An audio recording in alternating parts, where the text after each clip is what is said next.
Zach sat at the end of a long table at his office in the financial district. He took a sip of coffee and took in the view of Battery Park from the large glass window before he heard a knock at the door. "Come in." "Did you find any information on the man who was speaking to Elise?" "His name is Henry Hughes. He owns an antique shop on the Lower East Side, and he's known Elise since childhood. She works at the shop now restoring paintings. There's more in the folder, sir." "Good work. Take the rest of the day off. I have an antique shop to visit." The drive from the financial district to the Lower East Side would have been a short one, if not for New York City traffic. When his driver finally arrived at the antique shop, the sun had already set. Zach called Elise. "Hi, Elise. I'm outside your store. Should I come in and say hello?" Sure. A bunch of us are going out tonight if you want to come along." "Who's us?" "Everyone who works at the store." "Does everyone include Henry?" "Of course, he owns the store. Why? Do you know him?" "When are you all heading out? Maybe I'll meet you there." "In maybe about 3 hours. We're meeting at Essex Lounge on Houston and Delancey." "I'll be there." Zach hung up the phone. He knew he needed to calm down so he could appear completely confident and nonchalant. Zach turned to his phone and dialed the number of his best friend and older brother, Theo. "Theo, we are long overdue for drinks. Are you free tonight?" "Absolutely. Pegasus Club?" "Of course." Zach's driver made the short drive to Pegasus Club, and Zach entered the posh, dimly lit dining room. "Theo! Good to see you, man." Zach clapped his brother on the back amiably, while Theo raised his martini in a welcoming gesture. "So, the rumor mill's been churning. Is it true that you and Delaney are back together?"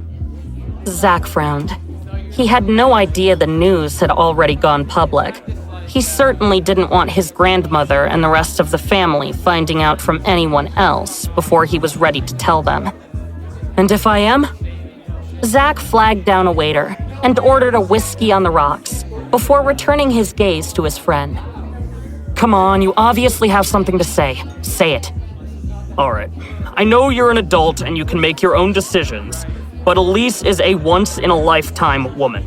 If you divorce her, you're going to regret it." "What the hell, Theo? When I first married her, you hated her and said she wasn't good enough for me. What changed?" "Other women would have left you like Delaney did when the going got tough. But Elise cared for you every step of the way, and has been nothing but loyal and kind. I respect that." "That's exactly it, though. I respect her, but there's no spark. I don't know if I love her. She's too good. It's like being married to a saint or some beautiful piece of art like the Mona Lisa or something. I'm almost scared to ruin her." "She's a person, not a painting. She can't be ruined so easily."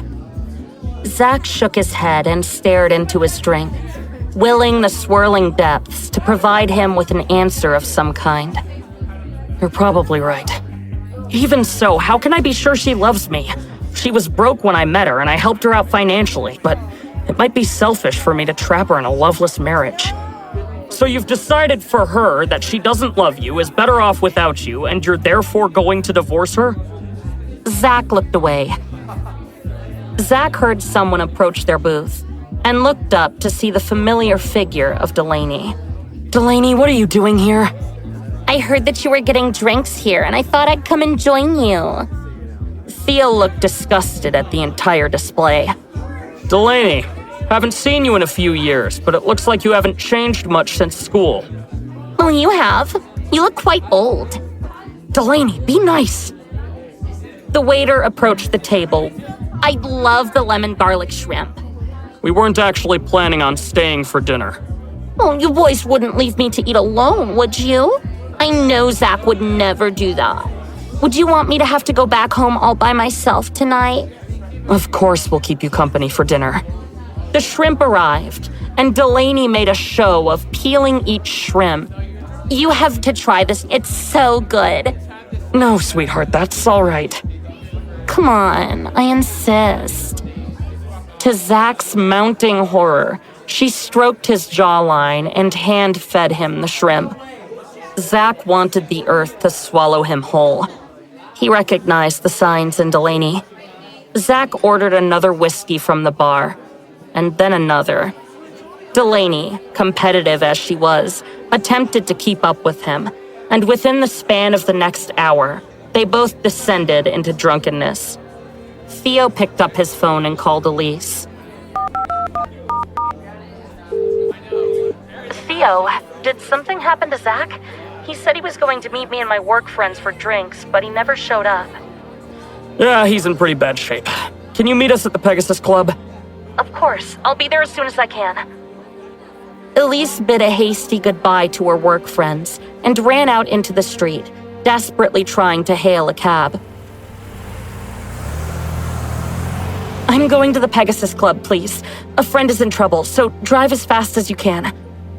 The taxi driver nodded and expertly swerved his way through traffic until they arrived in front of the Pegasus Club. Despite the current conflict between her and Zach, she still loved him. She opened the bar door and steeled her nerves for whatever she might see inside. Hi, I am Elise. I hope you are enjoying the show after the divorce. If you are wondering what happens next, click on the link in the description to listen to the full audio series. You can also watch the next episode here in the playlist.